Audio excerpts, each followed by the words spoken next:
All right, conflict in literature. There are 5 major types of conflict in literature. These are not ranked in any particular order, but they are man versus self, man versus man, man versus nature, man versus technology, and man versus society. I would like to note that just because it says man does not necessarily mean that it is in fact a man. The first is man versus self. Man versus self is an internal conflict, which means that it happens inside the head or the body. So it's more of an emotional or thought struggle. It's when a character struggles with his or her own beliefs, ideas, morals, etc. So what you might find here is, here's my little picture here of, angel devil scenario. Do I do the good thing or do I do the bad thing? It's that internal debate. This can be something complex, like a character turning in their best friend and betraying them for something. Or it can be something simple, like, what do I wear tomorrow? It really depends on the novel or the text that you are reading. Man versus man is the next pretty common conflict. We see both man versus self and man versus man most commonly in literature. They are the first two, again, not because that's what they're ranked as, it's just because that's the first two I thought of. Man versus man is an external conflict. It occurs when one character has an argument or disagreement with another character, and it can be expressed verbally or physically. My image here is obviously a physical altercation. This can be something simple, again, like your friend takes your candy bar and you argue over it, or it can be a duel to the death. It depends on the context of your story. Man versus nature is the third most common type, again, not necessarily third in rank, just third one we're discussing, of conflict. It's also an external conflict, which again means it happens outside of the body, and it's when a character struggles with forces of nature. In this picture, forces of nature happen to be a rain cloud with some thunder and lightning. In the context of a novel, nature can depend on your main character. If your protagonist is an animal, then your forces of nature probably are not going to be other animals. What do I mean by this? Well, let's say that the main character is a rabbit, and the rabbit and other rabbits that this rabbit lives with are fighting to get their den back. Well, when they're fighting other animals, those are not forces of nature, because in the context of that story, the other animals are kind of acting as people. If there was a giant snowstorm that attempted to prevent the bunnies from getting back to their home, then the snowstorm would be the force of nature. Another example might be if you have a character that is left out in the middle of the wilderness and has to fight a bear, then the bear in that case would be a force of nature. So it all depends on who your protagonist is and the context of your novel or short story. So it's important to note that. Man versus technology is becoming an ever-increasing popular type of conflict. It's an external conflict, obviously, unless you're made of technology. Even then, it's going to be external. And it occurs when a character struggles with technology. It's important to note that it does not matter the time period in which the novel takes place. Technology is technology.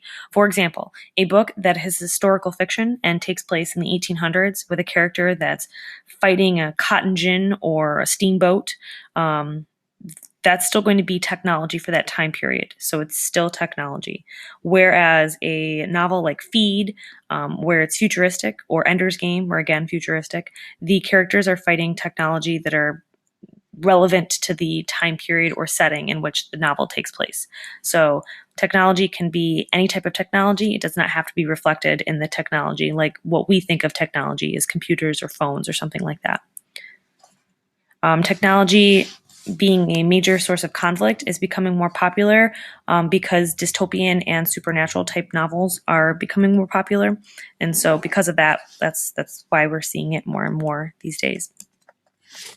Man versus society is again becoming more popular because dystopian and supernatural type books are becoming more popular. It's an external conflict, and it occurs when a character fights the society in which they belong. It does not mean physically fights. in most cases. It means that they are actively rebelling against the government or against large groups of people. And we see this in historical fiction, where the main character might be fighting the Nazi regime. We see this in dystopian literature, like The Hunger Games or Divergent or The Maze Runner, where the characters are fighting the society that put them in the place that they are. We see this in realistic fiction, like The Outsiders, where the characters are fighting aspects of society that put them in places that they don't necessarily agree with or feel that they belong in that position. So society versus man is, again, all of these are the 5 most common types of conflict for a reason. They're things that people continue to struggle with, and which is why we find them in literature very often. There are other types of conflict that exist. First, man versus supernatural. This might mean a person versus a ghost, like ghost stories. This might be a situation of like fantasy literature. For example, with Twilight, you have Bella who has vampires and werewolves. Those are all supernatural aspects and beings, and therefore, in the context of that novel, they would be conflicts. Man versus fate would be something like Harry Potter, where he's fighting a prophecy that has been written about him that says that his fate is certain. Man versus God. Man versus God is somewhat problematic depending on the novel that you're discussing or short story.